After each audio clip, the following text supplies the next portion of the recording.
Bem-vindos! Na aula de hoje, nós vamos tratar de estrutura e organização da Justiça do Trabalho. Na verdade, o tema pertence à disciplina Processo do Trabalho e, para que nós possamos fixar a estrutura e a exata compreensão da organização da Justiça do Trabalho, será necessário, primeiro, que nós relembremos em linhas gerais como a Constituição Federal estrutura o nosso Poder Judiciário. Na verdade, e até mesmo porque a estrutura judiciária passou por sérias transformações após o advento da Emenda Constitucional número 45 de 2004, que, a partir de 31 de dezembro de 2004, modificou quase que completamente, ou em muitos pontos, o nosso sistema judiciário até então conhecido. Na verdade, quando nós pensamos na estrutura do Poder Judiciário, nós sabemos que hoje nós temos uma repartição entre o que o legislador chama de jurisdição comum e especializada. Na verdade, nós temos e podemos indicar uma série de órgãos que irão compor o Poder Judiciário. Nós teremos, do ponto de vista da Justiça Comum Estadual, juízes de direito, nós teremos tribunais de justiça e, unificando, no ponto de vista da jurisdição comum, nós temos a figura do Superior Tribunal de Justiça. Também nós temos o trato da Justiça Federal Comum, através dos juízes federais, dos tribunais regionais federais e também aqui, como órgão de cúpula, do Superior Tribunal de Justiça, tal qual em relação à Justiça Comum Estadual. Mas a nossa preocupação maior vai se dar com a Justiça do Trabalho e com os órgãos que nós iremos estudar detalhadamente daqui a pouco, que são os juízes do trabalho ou os juízes de direito, os tribunais regionais do trabalho e o Tribunal Superior do Trabalho. É verdade que a nossa estrutura judiciária não se esgota aqui.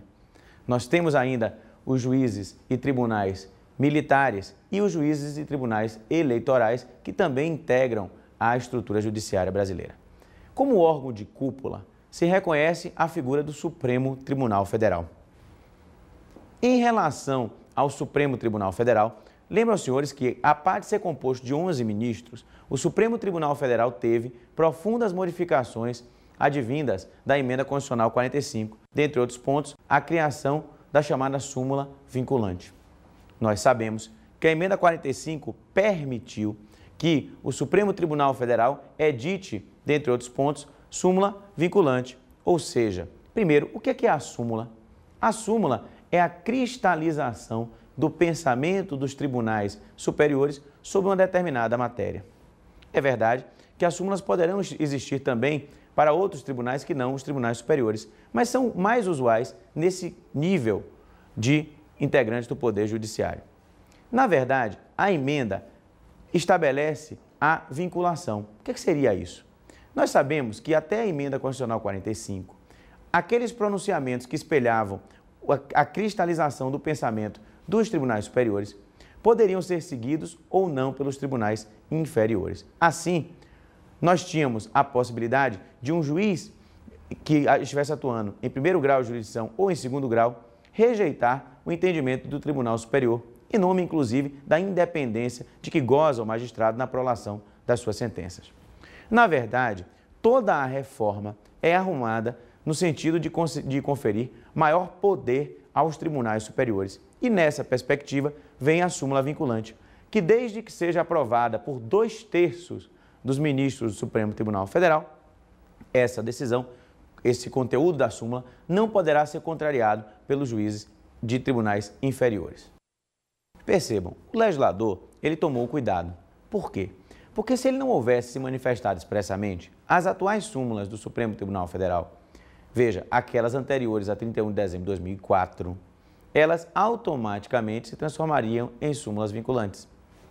Verifiquem o seguinte, para a Emenda Constitucional 45, para que as atuais súmulas, ou seja, aquelas anteriores a 31 de dezembro de 2004, tenham o caráter vinculante, elas terão que ser novamente aprovadas e publicadas pelo quórum qualificado de 2/3 dos ministros do Supremo Tribunal Federal. Uma última referência, em sede da estrutura judiciária como um todo, são os Conselhos Nacionais de Justiça e o Conselho Nacional do Ministério Público. Veja, a Emenda 45 cria o que a mídia popularizou como controle externo do Poder Judiciário. Ora, Como é que se deu esse propalado, entre aspas, controle externo? Através da criação da figura do Conselho Nacional de Justiça, que agora passa a integrar a ordem judiciária. Então perceba, dentro da organização judiciária hoje, nós temos também o Conselho Nacional de Justiça, constituído por 15 membros. Membros que são egressos de vários pontos. São membros oriundos da magistratura, dos seus vários ramos, são membros oriundos